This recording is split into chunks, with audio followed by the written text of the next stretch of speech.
Sistema Fê-Comércio RS apresenta a energia que circula, o clima que vira, a força que rola, o aperto que passa, a ideia que troca, a gente que toca, o desejo que anda, o tanto que gera, a vida que gira. Sistema Fê-Comércio RS. Com você, a gente faz a economia girar. Com você, a gente faz a vida se movimentar. Todo dia é um novo desafio. Acordar cedo, trabalhar até tarde, não fechar ao meio-dia. Feriado não é descanso, é oportunidade. Pedido após pedido, venda após venda, a gente sabe como você se sente. Melhor que isso, a gente trabalha para você se sentir mais seguro, mais preparado, mais forte.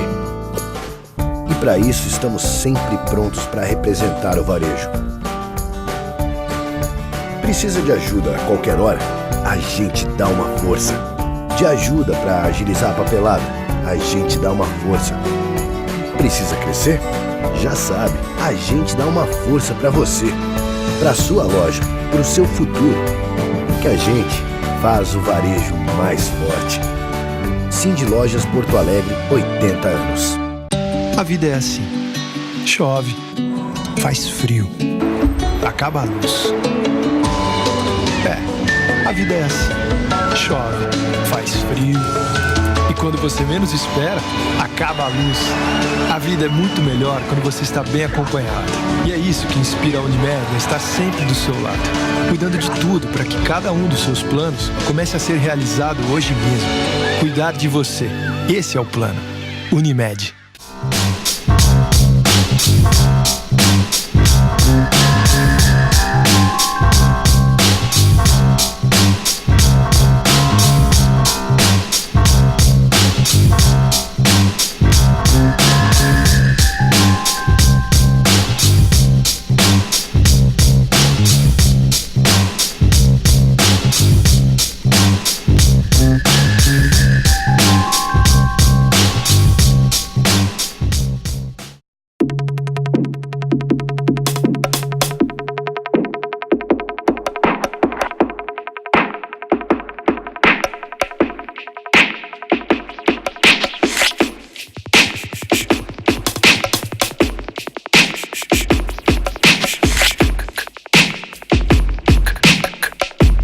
Bem, é uma satisfação conversar mais uma vez, porque ele já esteve comigo no programa da Rádio Bandeirantes, no Rádio Livre, com o Luiz Felipe de Orleans e Bragança, que é cientista político, administrador, empresário, economista e um ativista político. Participou intensamente das manifestações a partir de 2013, depois impeachment da presidente Dilma, e recentemente lançou seu livro Por que o Brasil é um País Atrasado. Luiz Felipe, prazer te encontrar. Muito obrigado por estar me recebendo aqui. Muito feliz de estar de volta aqui em Porto Alegre. Tu tens vindo bastante a Porto Alegre, enfim, na divulgação do teu livro, também por participares do Brasil Paralelo, que é uma iniciativa espetacular na internet, né? É uma iniciativa de muito orgulho aqui para o povo do Rio Grande do Sul, que vocês conseguiram produzir aí jovens independentes, isentos, comprometidos aí com o resgate histórico do Brasil, além de serem grandes ativistas. Então, muito orgulho aí desse movimento, de poder fazer parte também do Brasil Paralelo, então estou aqui para isso também. Luiz Felipe, por que o Brasil é um país atrasado? Então, nós somos um país atrasado porque nós tomamos decisões, os nossos governantes tomam decisões políticas e decisões econômicas sempre que nos colocam em atraso. Nosso sistema político, ele não é um sistema político evoluído, ele é semelhante aos sistemas políticos dos países pobres e emergentes, e nossa política econômica é uma política econômica muito interventora, ela interfere demais na atividade econômica. Então isso, tanto um quanto o outro, não condiz com melhoria da qualidade de vida, não condiz com estabilidade política e não condiz com mitigar a pobreza. Então nós temos um país atrasado em função disso.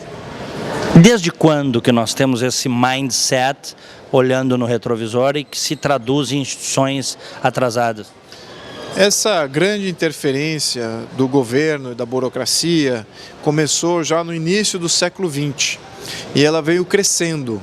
E à medida que fomos adotando constituições novas, com cada grupo oligárquico que tinha o poder político, econômico da época, foi mudando também a Constituição, foi cada vez mais dando mais poderes ao Estado, mais poderes aos governos e à burocracia, e removendo poderes da sociedade.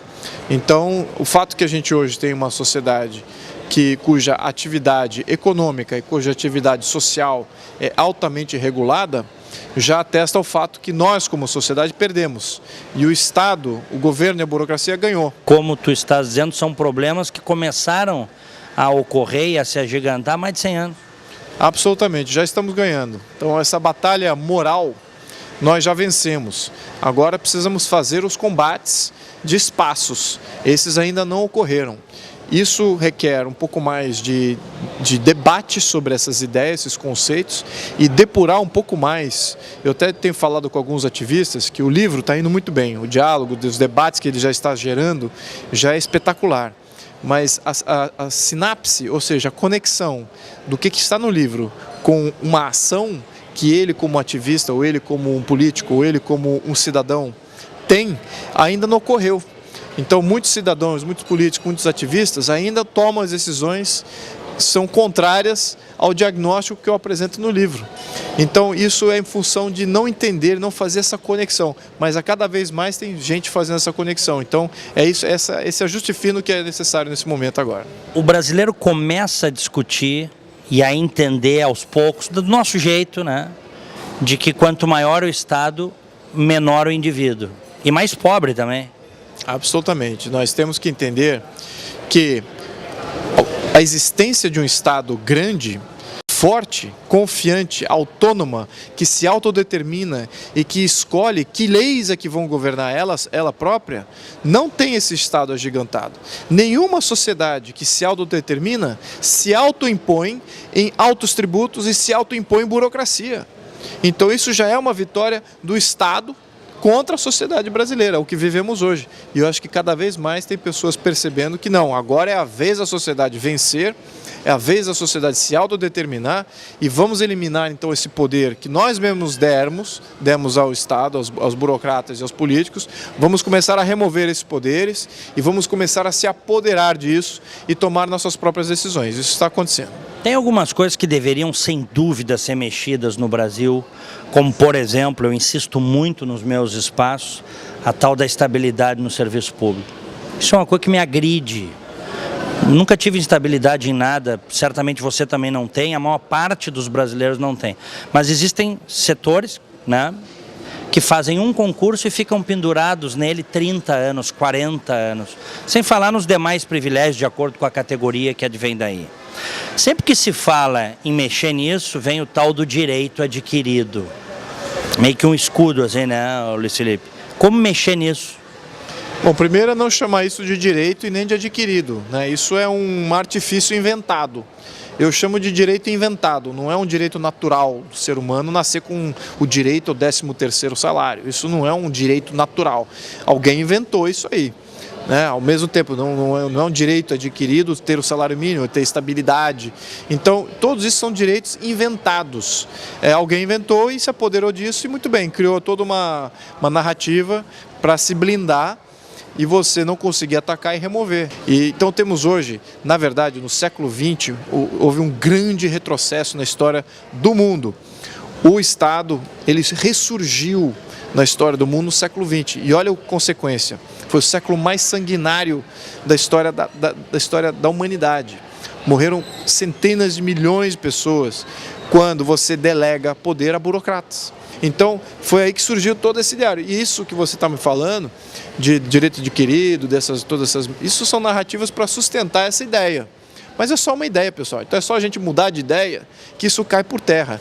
Porque a realidade que está por trás não é tão bonita assim quanto é pintada. Então, no minuto que a gente mostrar essa verdade para mais pessoas, essas narrativas já não vão funcionar mais. O discurso é sempre, mas eu entrei e a regra era essa. Basicamente a pessoa se autocondenou à irrelevância, né? Ou seja, eu sou irrelevante, eu não consigo mudar o sistema, então eu vou me adequar a ele. Mas eu acho que o momento não é esse. O momento político do Brasil é um momento de reforma. Os brasileiros têm que escolher representantes reformistas. Esta geração de brasileiros que vão se apresentar são brasileiros que são para fazer e pautar reformas que vão mudar o Brasil para o século XXI. Então temos que entender que o momento é um momento propício para se falar a verdade, para entender as estruturas que criaram o século XX, a realidade do século XX que ainda vivemos, mas que está aí totalmente corroída, e precisamos então criar essa nova realidade do século XXI. E essa nova realidade eu acho que é muito mais positiva do que a gente teve. Aliás, há muitos anos eu li um artigo, uma reportagem, quando a princesa Isabel abole a escravidão no Brasil, houve uma grande reação do mainstream econômico, sobretudo dos cafeicultores, né? Enfim, outros grupos, que não aceitavam isso. Eles diziam que ser dono de escravo era direito adquirido, que o Estado brasileiro não podia tirar deles o direito de ser donos de pessoas. E, no entanto, isto foi feito, porque não era moralmente justificado. Em determinado momento se chegou a essa conclusão. Absolutamente. Aí é que você vê o modelo que nós temos com a República foi o modelo golpista. Então, o golpe de Estado que ocorreu foi exatamente contra a vontade de se libertar os escravos, a vontade de colocar todos em igualdade perante a lei. E não, havia um grupo de privilegiados que diziam que não, nós não queremos essa igualdade, nós queremos manter os privilégios, não só não queremos essa igualdade, como ainda queremos manter os escravos, que eram nossa propriedade. Então, e esses ganharam, e foram esses que ganharam no golpe republicano. Então nós vivemos um sistema, hoje, desde 1889 até hoje, um sistema calcado em princípios não legítimos. São princípios que não estabelecem uma autoridade natural. E em função dessa não legitimidade, dessa não autoridade, nós não temos a ordem, que são as três coisas: legitimidade, autoridade e ordem.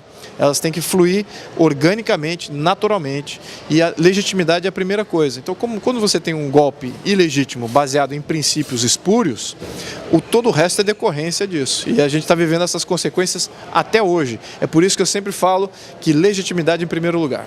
Perfeito. Bom, o nosso sistema tornou-se ilegítimo.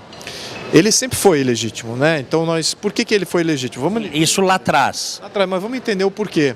Houve na história da humanidade repúblicas legítimas, porque estavam fugindo de tiranias. Então as repúblicas que foram fundadas com legitimidade, eles desvincularam-se de modelos monárquicos tirânicos, modelos monárquicos despóticos. Revolução Americana, por exemplo. A Revolução Americana foi super legítima, eu diria até que a francesa também. Porque o rei francês ele estava fazendo o que a Dilma fez aqui no Brasil. Ele usou o capital e recursos dos franceses para financiar uma guerra para os Estados Unidos contra os ingleses. Nada a ver com a qualidade de vida e com aquilo que o povo francês realmente de fato precisava, que era comida, que era sanar problemas locais. Então, na minha percepção, até a Revolução Francesa foi legítima.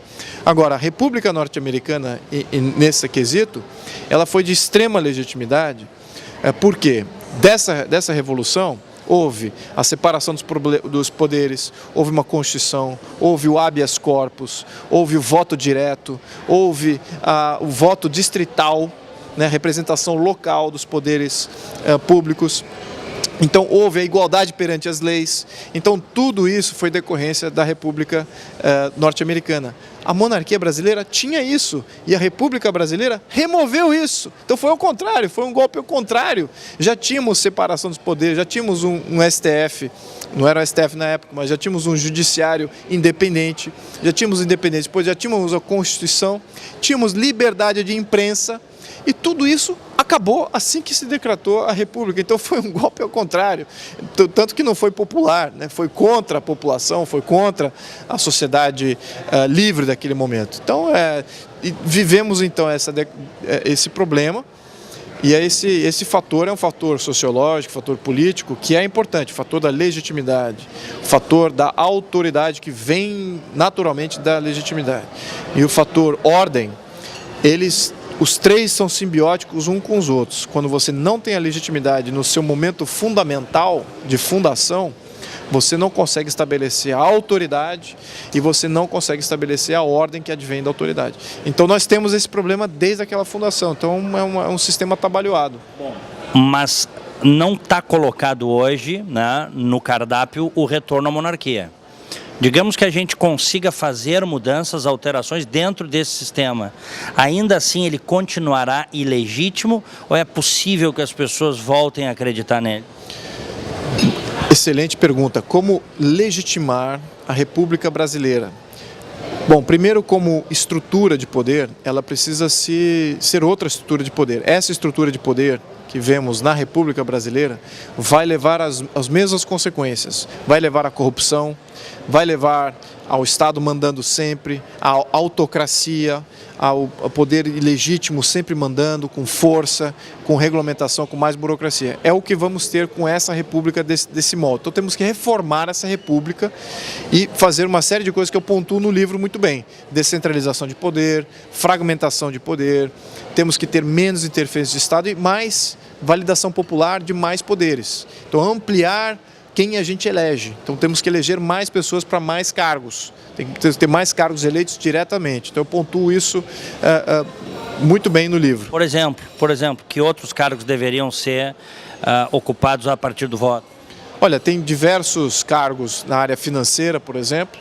Você tem tesoureiros municipais, estaduais, todos eles podiam ser eleitos diretamente. Aí se ele fez um erro, se ele foi corrupto, se ele desviou recursos, nós é que o elegemos, não foi um nomeado do governador. Tesoureiros, tu diz secretários de Fazenda. De Fazenda, também o auditor.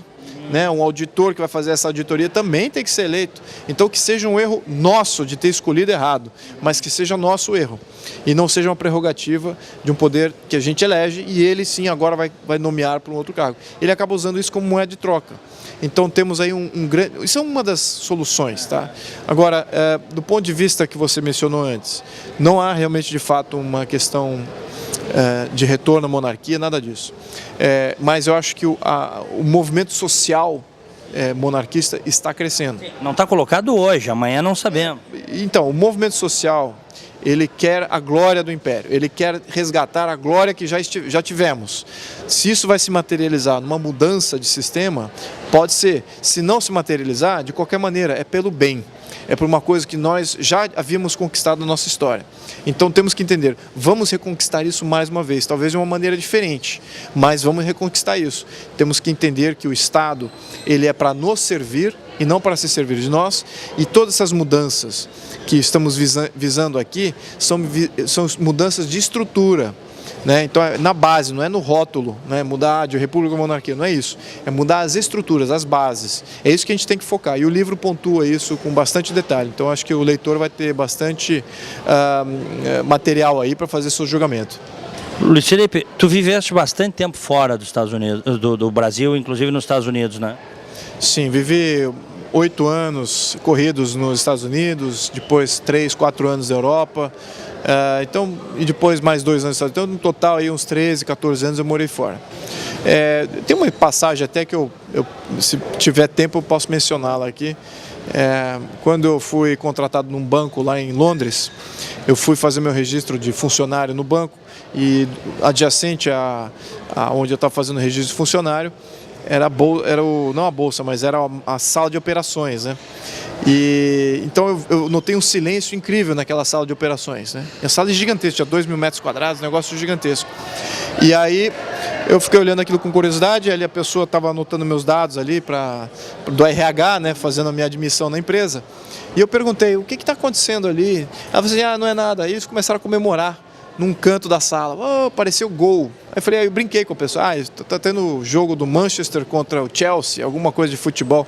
Ela falou assim, não é isso não. É que o prefeito de Londres está lendo o orçamento de Londres e um distrito está recebendo a alocação que era devida àquele distrito. Então essa realidade que eu... Espetáculo, hein? É espetáculo. Isso é democracia. Isso é democracia quando a pessoa vibra com o seu próprio distrito, com a sua própria localidade, que ele tem o controle disso, que ele influencia nisso e que isso é respeitado. Então temos que inverter o nosso governo. Nosso governo tem que surgir da sociedade e não ser de cima para baixo como ele é hoje. Então acho que a gente tem aí uma missão pela frente de fazer isso. A sociedade brasileira, para fazer isso acontecer, ela também vai ter que passar por algumas mudanças, mas são todas mudanças positivas e é uma conquista, é um ganho para a sociedade, não é perda, envolve só ganhos.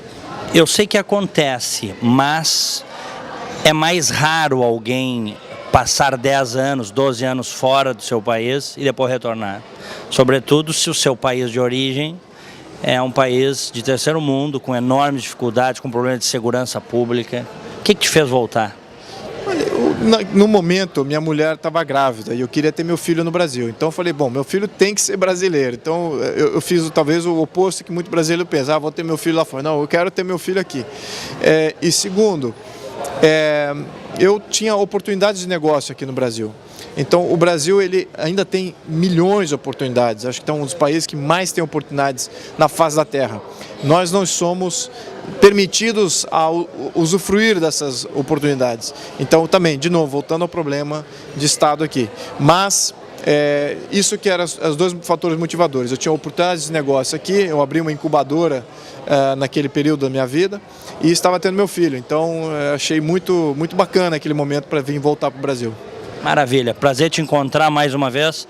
E eu quero saber o seguinte, és pré-candidato em 2018? Não, muitos ativistas me perguntam, eu acho... Tu tens muitos fãs que pedem para tu concorrer. Eu vi quando tu fosse lá na rádio, nos WhatsApps que chegavam.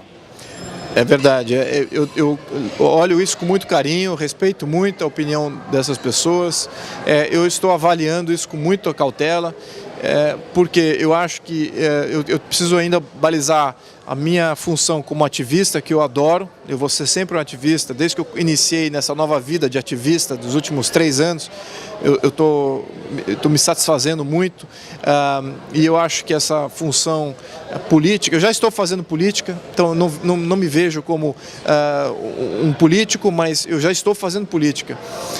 E aí a necessidade de ser eleito ou não, a gente ainda vai avaliar no futuro. Então, por enquanto, eu estou muito feliz nessa condição que eu estou nesse momento. Grande abraço. Muito obrigado por me receber.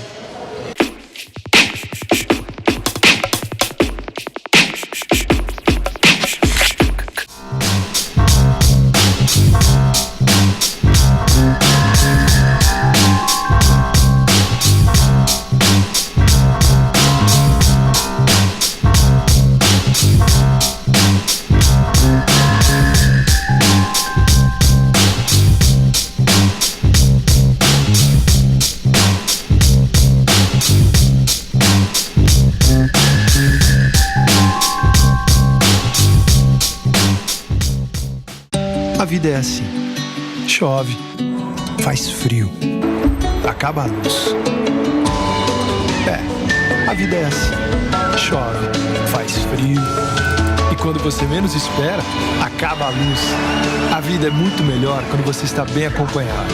E é isso que inspira a Unimed a estar sempre do seu lado, cuidando de tudo para que cada um dos seus planos comece a ser realizado hoje mesmo. Cuidar de você, esse é o plano.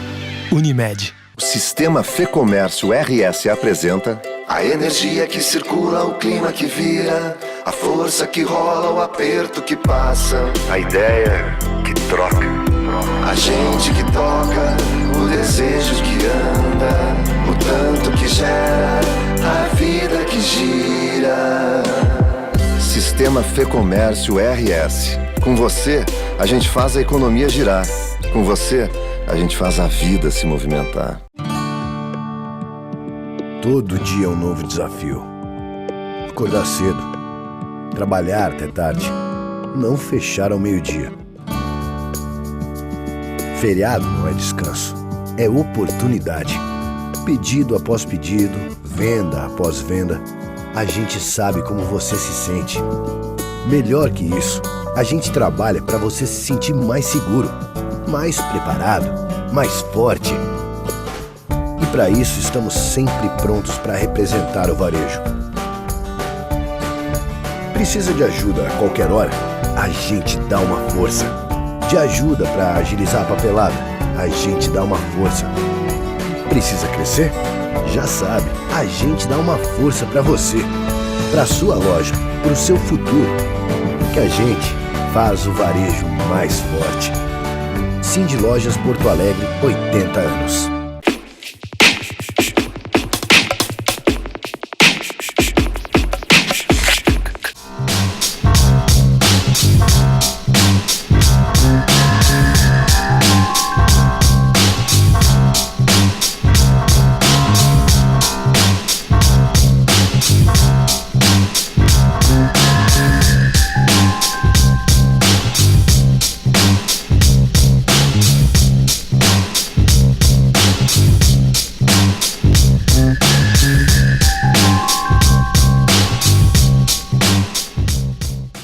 Opinião Livre, direto do restaurante indiano Charim, hoje recebendo o Adriano Dutra da Silveira, que é especialista em terceirização, advogado. Escreveu esse livro aqui, Gestão de Risco da Terceirização, que já está na 2ª edição, também com alguns colaboradores.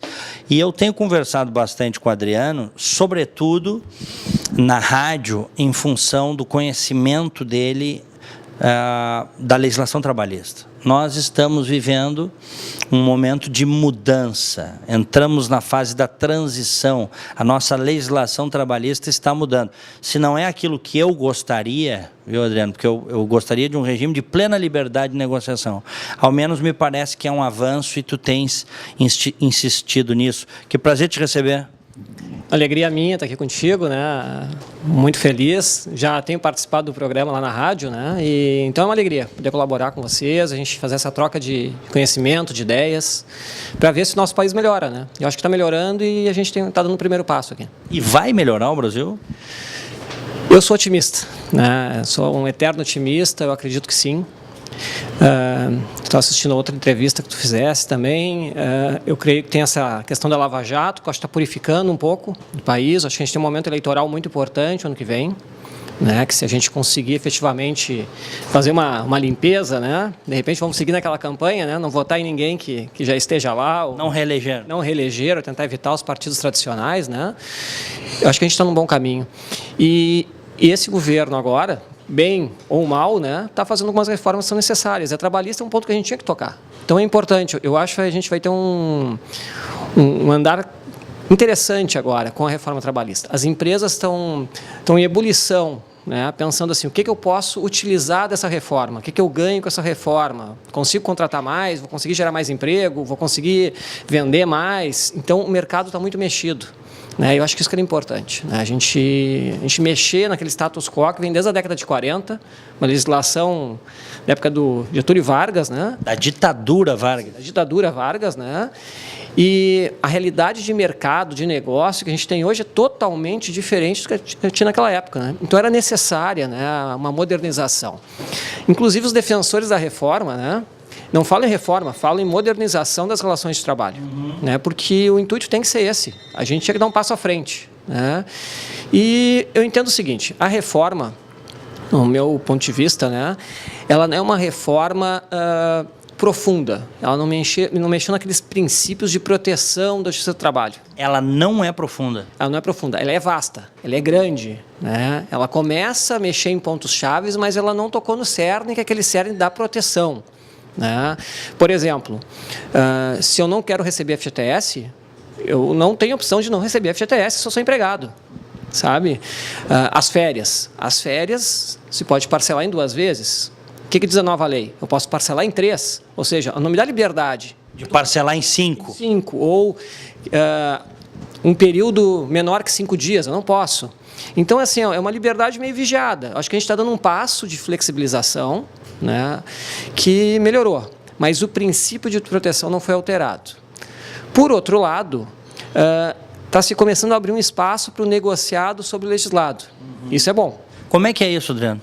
Isso é o seguinte, eu gosto de dar um exemplo que fica bem simples, assim, né? Vigilante, né, trabalha 12 horas, descansa 36, isso historicamente. O sindicato do vigilante e o sindicato das empresas de vigilância concordam com isso e tem uma convenção coletiva, né, um acordo de que isso é válido. O que acontecia quando chegava no judiciário? Parte dos juízes entendiam que, como a CLT só prevê a possibilidade de 2 horas extras diárias, então o máximo são 10 horas, que esses acordos não eram válidos.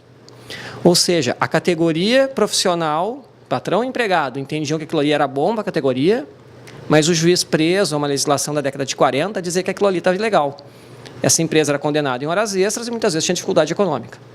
Quebrava muitas vezes. Quebrava. O que a gente tem agora? Se elegeu alguns itens, né? A legislação cita 15, mas fala em alguns outros, onde o negociado vale mais que o legislado. Então, voltando para o meu exemplo, se o sindicato de vigilante e das empresas de vigilância decidem que 12 por 36 é uma jornada viável, é a melhor, isso aqui vai valer mais que o artigo 59 da CLT, que previa aquele limite de 2. Então, isso é uma coisa boa, porque cada categoria profissional tem necessidades diferentes. Né? O que eu preciso de intervalo de almoço, de repente, em alguém que trabalha durante a madrugada, é diferente do que alguém que trabalha durante o dia. No setor da saúde, é diferente da vigilância, o setor da saúde é diferente da indústria, serviço é diferente da parte de indústria, né, e de transporte. Então, isso começa a beneficiar essa questão de um poder de negociação. Né? Mas, como eu falei, é parcial, não está tudo liberado. Tem um artigo, né, que é o 611A, ele fala de 15 itens que podem ser negociados e que, nesse caso, o negociado supera o legislado. Só que o artigo 611B, que é o do lado, coloca 30 itens que não podem ser negociados, que seriam aqueles direitos fundamentais que o pessoal fala, que é o FGTS, férias de 30 dias, salário mínimo, o tempo de licença maternidade, né, dentre outros. Né? Então, o que acontece? Acho que a gente deu um passo importante. Eu entendo que essa questão do negociado sobre o legislado é muito importante, é um passo efetivo assim, que a gente tem para avançar, as empresas poderem utilizar uma mão de obra mais de acordo com a sua necessidade, né?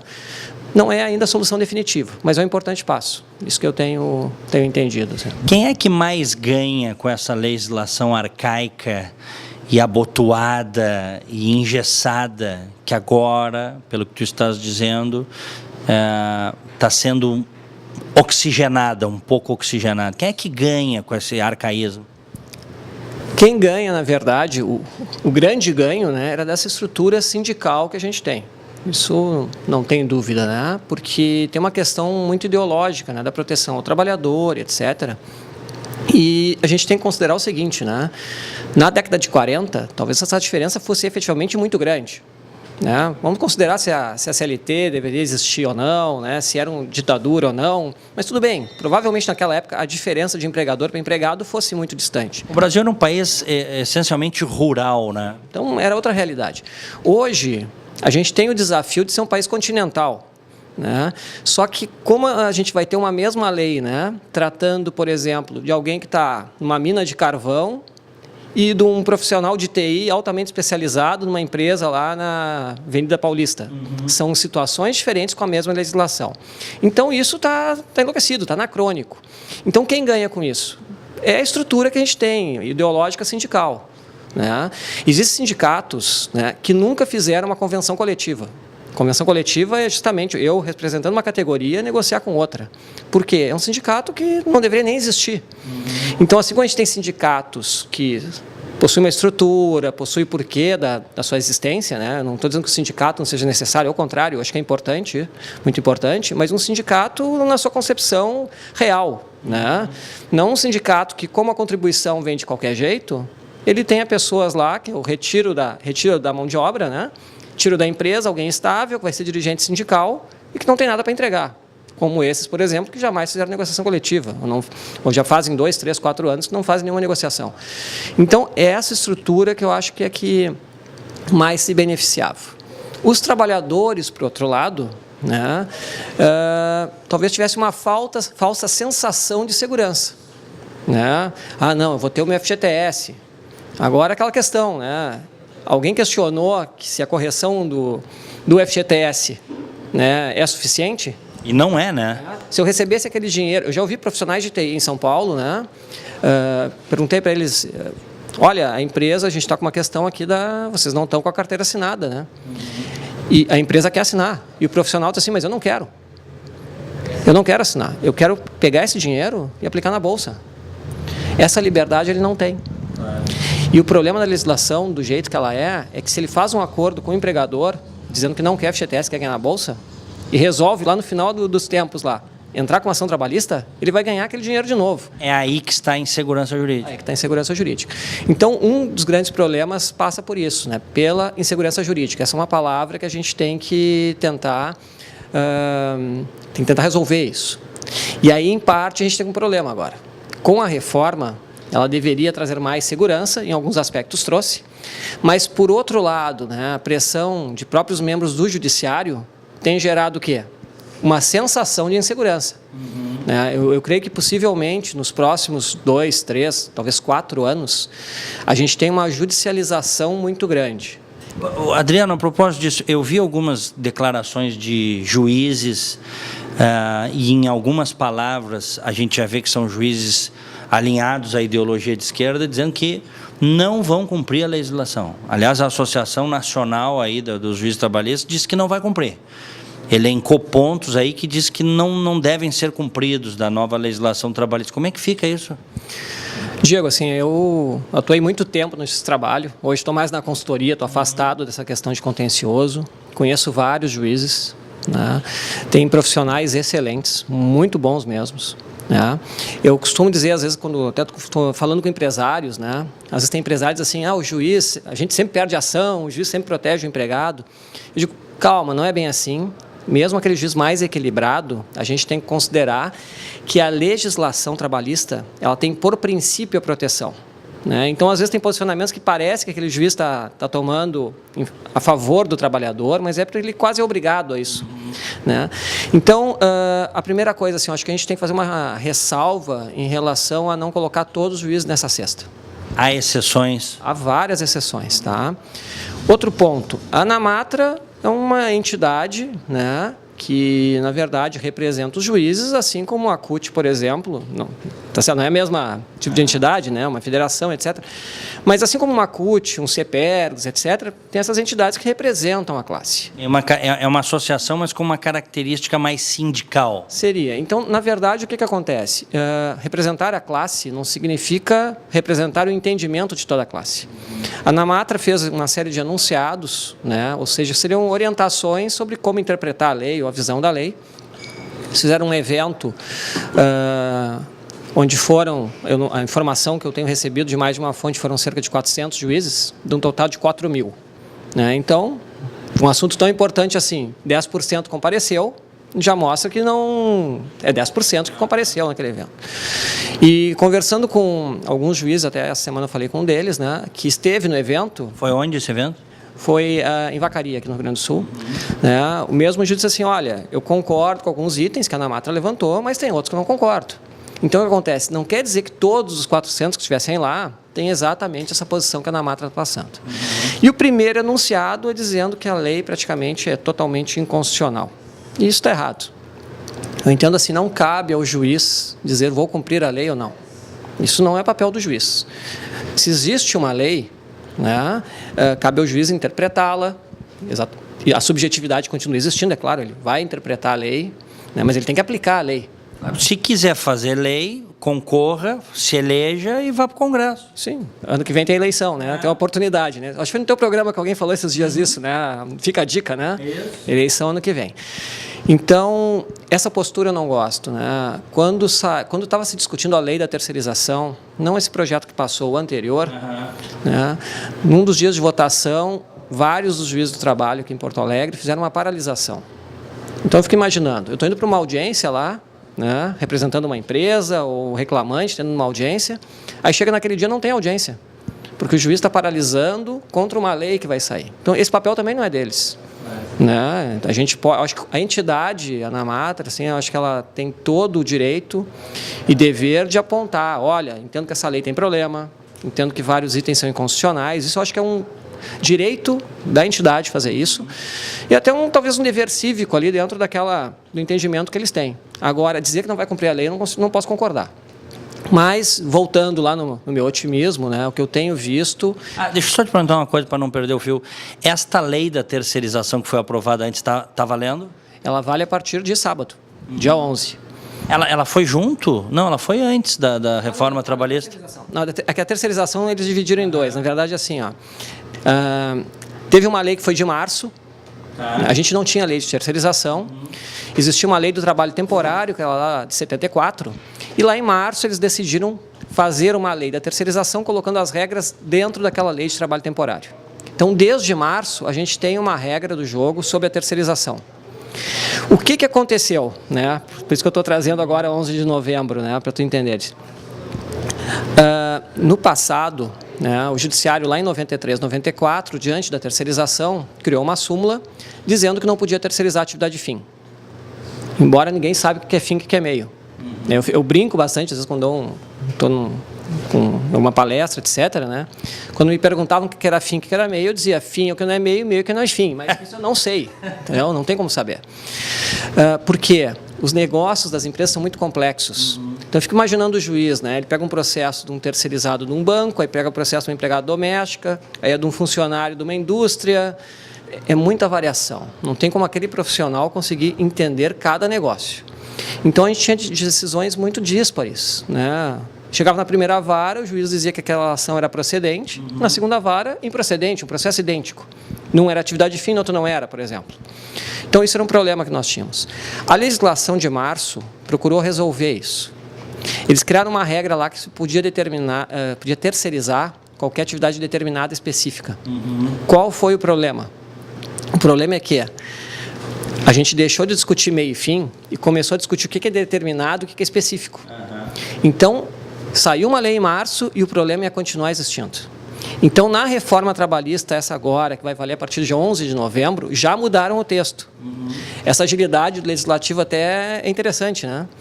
Da década de 40, a CLT, a súmula de 94, em março eles põem uma regra, em julho vão mudar a regra. A lei da reforma foi promulgada em julho, né, e vale a partir de novembro.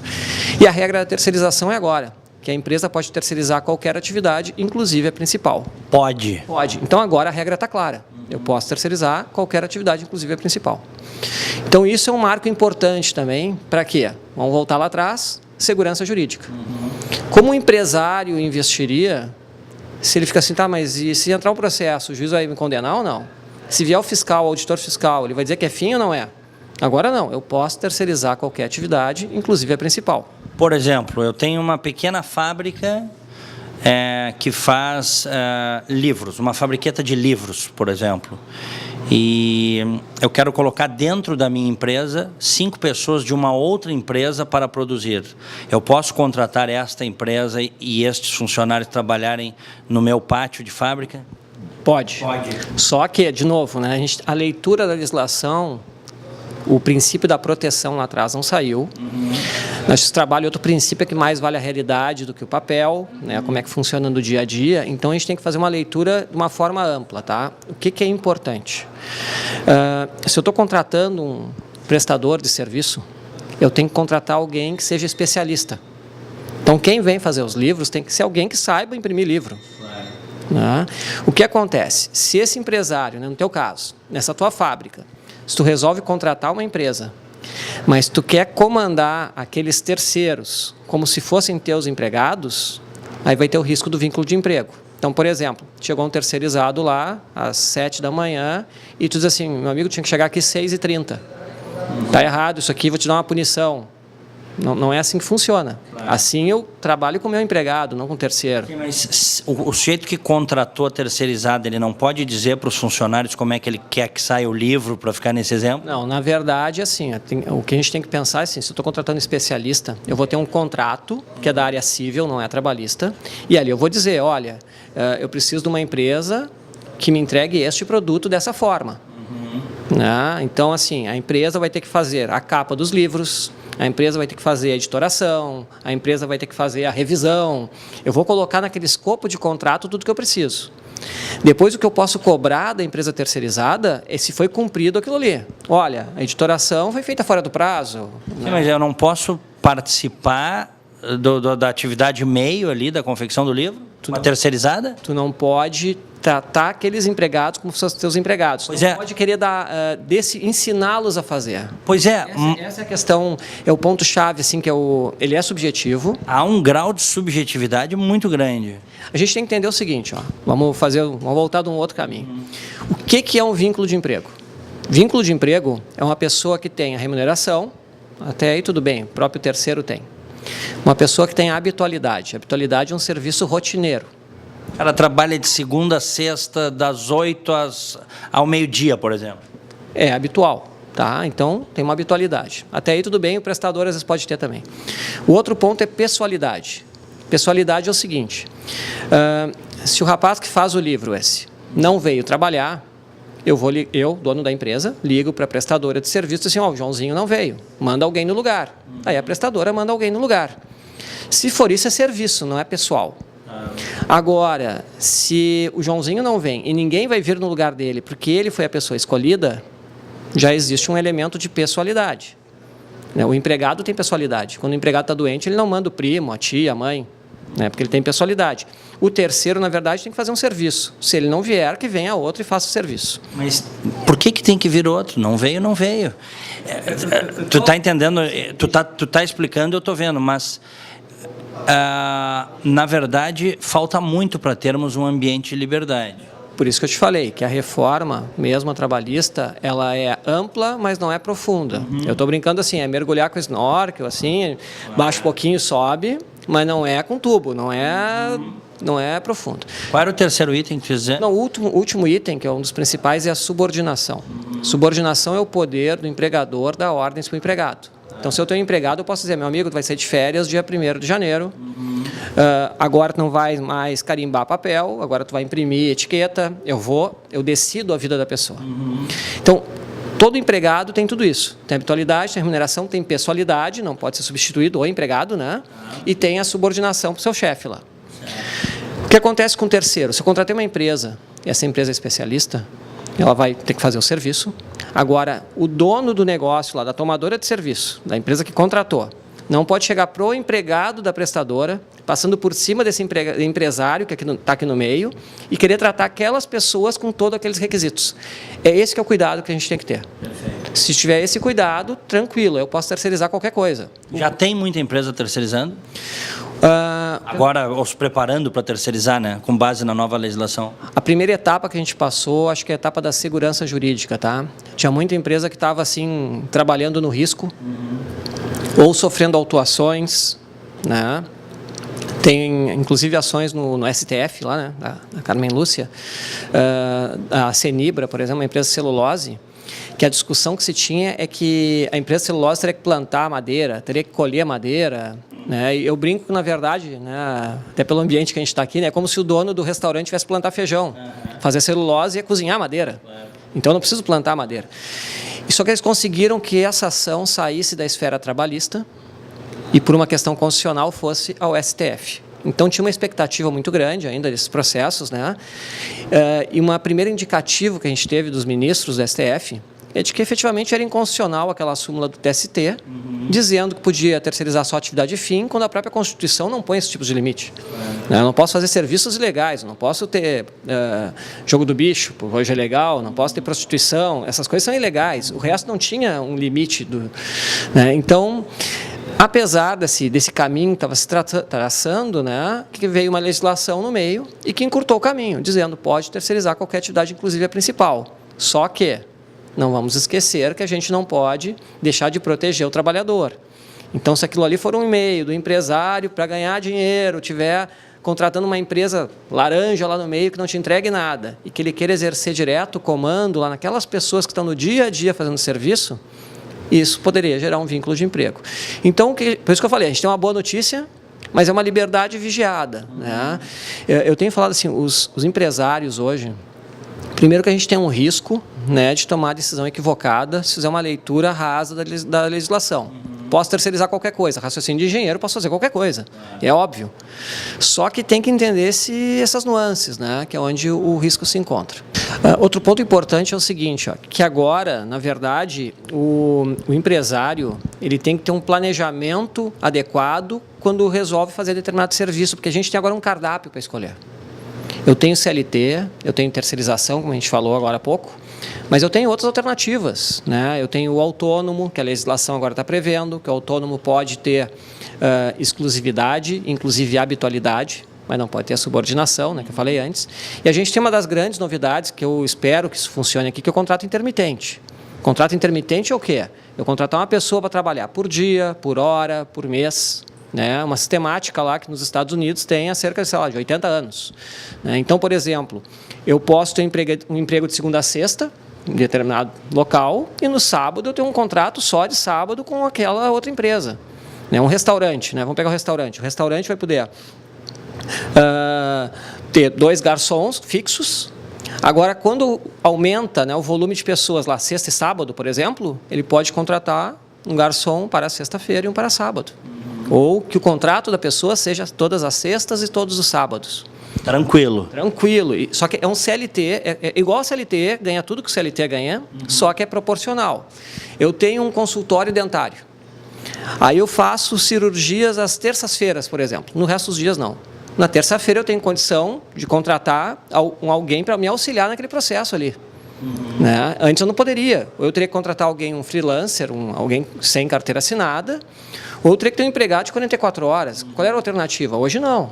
Eu vou poder contratar alguém para terça-feira, que é o dia que eu preciso. Então, essa flexibilização, esse é um meio que as empresas, aqui sim, elas estão pensando muito em oportunidades com esses contratos intermitentes. Adriano Dutra da Silveira, advogado, consultor, autor deste livro aqui, Gestão de Risco da Terceirização, especialista em legislação trabalhista. Vamos conversar mais, porque agora está entrando a legislação trabalhista e esperamos que seja um primeiro grande passo para destravar o Brasil. É isso aí, vamos ver o que vem agora, né? E até só para encerrar, né? Agora a gente não sabe mais se vem aquela tal da MP, medida provisória do Temer ou não, para regulamentar a legislação que recém saiu, né? A corrente agora é que talvez nem saia isso. Por um lado é bom, porque aí não volta a contribuição sindical, né? Pois é, tem o fim da contribuição sindical, né? Sim, que isso é um passo importante. Hoje os sindicatos eles vão ter que criar meios alternativos de recebimento. Para a contribuição voluntária. Para voluntária. Né? E aqui eu tenho falado para as empresas a importância delas contribuírem para o sindicato, porque nesse ambiente onde o negociado vale mais que o legislado, eu tenho que amparar aquele que vai me negociar. Então esse é o raciocínio, na verdade, que deveria mover esse processo. E o mesmo vale para os sindicatos de trabalhadores. Claro, então não por obrigatoriedade, sim porque eu preciso escolher e tratar bem quem vai me representar. Agora, o que faltou? Faltou que a gente teve uma reforma trabalhista antes de uma reforma sindical. Isso foi um problema. A unicidade sindical, né, o ser obrigado a estar vinculado ao sindicato, isso é um problema. Então, se a gente tivesse um poder de escolha, talvez um sindicato mais por segmentos de empresas, né, uma divisão maior, isso acho que viria muito bem nesse momento aqui. Mas fizeram ao contrário, né? Então, mas vamos ver como acontece. A gente vai ter que esperar um pouquinho. Adriano, cumprimentos pelo trabalho. Eu que te agradeço, aí, parabéns também, sempre uma satisfação, né, estar nos seus programas aí, sempre com pessoas qualificadas, né, e a tua audiência demonstra a qualidade do teu trabalho, né, e de tudo isso traz informação para o pessoal e discussão. Eu que agradeço aí, muito obrigado. Muito obrigado. Opinião Livre.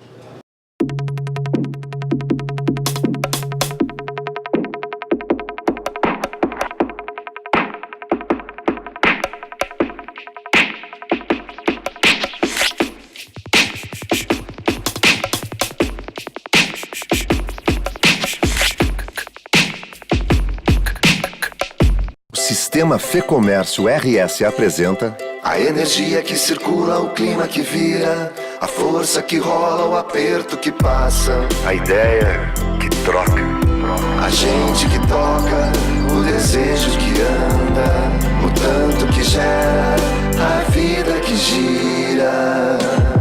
Sistema Fê-Comércio RS. Com você, a gente faz a economia girar. Com você, a gente faz a vida se movimentar. Todo dia é um novo desafio. Acordar cedo, trabalhar até tarde, não fechar ao meio-dia. Feriado não é descanso, é oportunidade. Pedido após pedido, venda após venda, a gente sabe como você se sente.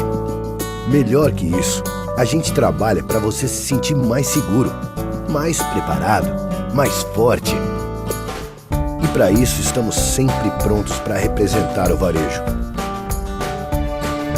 Precisa de ajuda a qualquer hora? A gente dá uma força. De ajuda para agilizar a papelada? A gente dá uma força. Precisa crescer? Já sabe, a gente dá uma força para você, para sua loja, para o seu futuro. Que a gente faz o varejo mais forte. Cindy Lojas Porto Alegre, 80 anos. A vida é assim. Chove, faz frio, acaba a luz. A vida é assim. Chove, faz frio. E quando você menos espera, acaba a luz. A vida é muito melhor quando você está bem acompanhado. E é isso que inspira a Unimed a estar sempre do seu lado, cuidando de tudo para que cada um dos seus planos comece a ser realizado hoje mesmo. Cuidar de você. Esse é o plano. Unimed.